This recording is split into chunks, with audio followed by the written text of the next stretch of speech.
Welcome to Rob Schmitt tonight. The alleged Joe Biden influence peddling scheme is essentially undeniable at this point. Congressman James Comer indicating the president has possibly received as much as $30 million in bribes from foreign entities.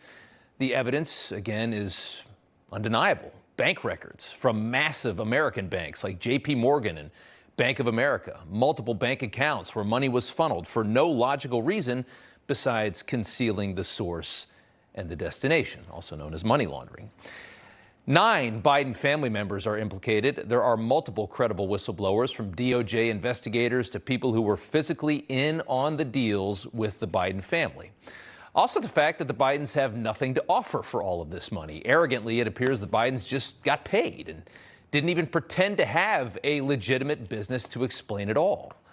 You couldn't dream up a more obvious political corruption scheme carried out by America's dopiest political family.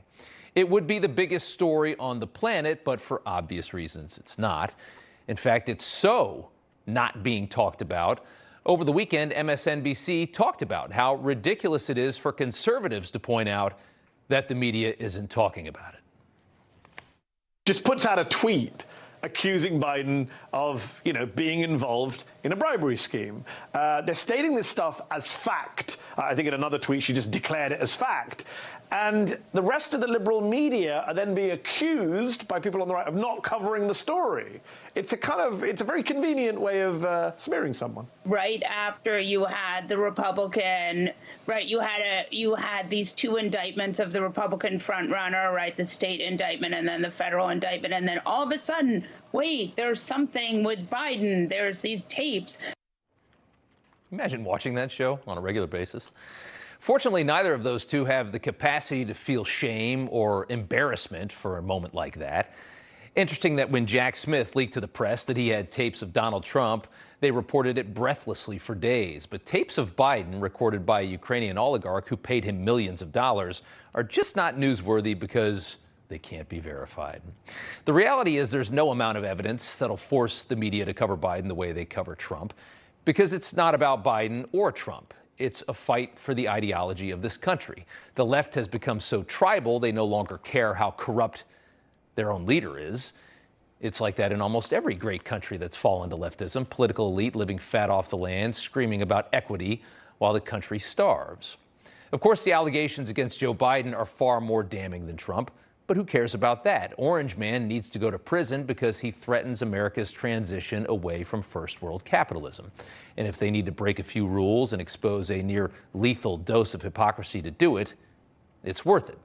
There's no price that the left won't pay to slip America this poison pill that's being shoved down our throat.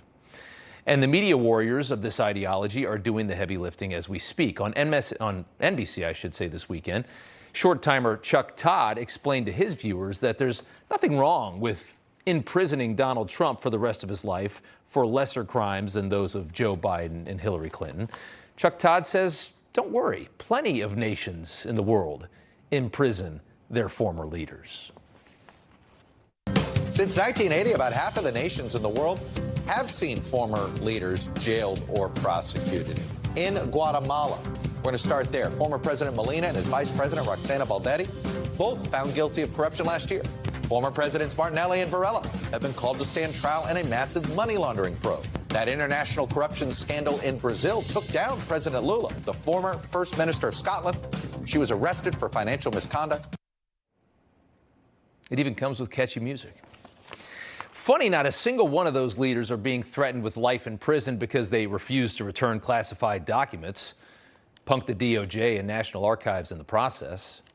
No, every single one was a corruption charge or money laundering. Every single one they list, and there were more. That's just a short montage.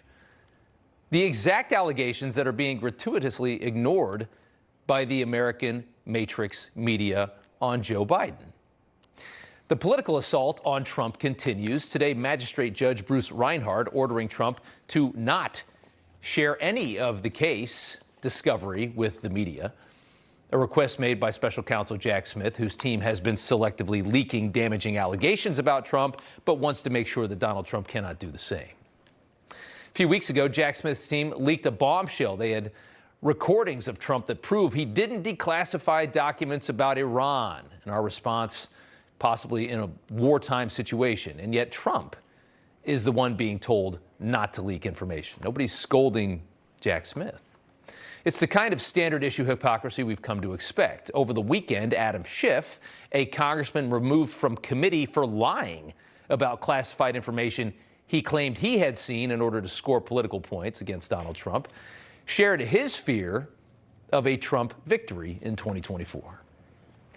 Trump said I should be imprisoned. And of course, it's not the first time he's called for jailing me.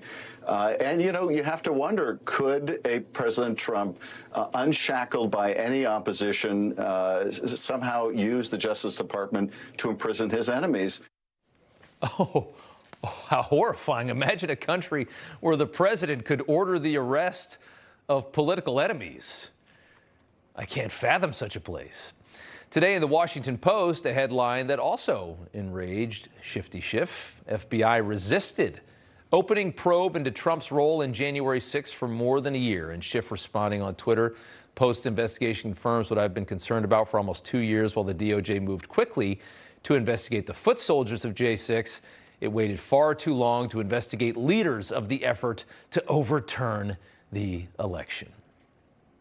So American intel agencies defied American democracy in 2020. They coordinated with big tech to shove withering Joe Biden across the finish line. That is now irrefutable. And rather than find outrage in that, our politicians, including, let's be honest, many Republicans, are choosing to vilify the former president who was ousted by a corrupt cabal inside of his own government, a cabal that took it upon themselves to choose the next president of the United States. All that gets glossed over in the Twitter files and a few congressional hearings and almost no coverage by the mainstream press. But Trump trying to expose the corrupt upheaval of the 2020 election, of course, that is the real treason, according to Adam Schiff.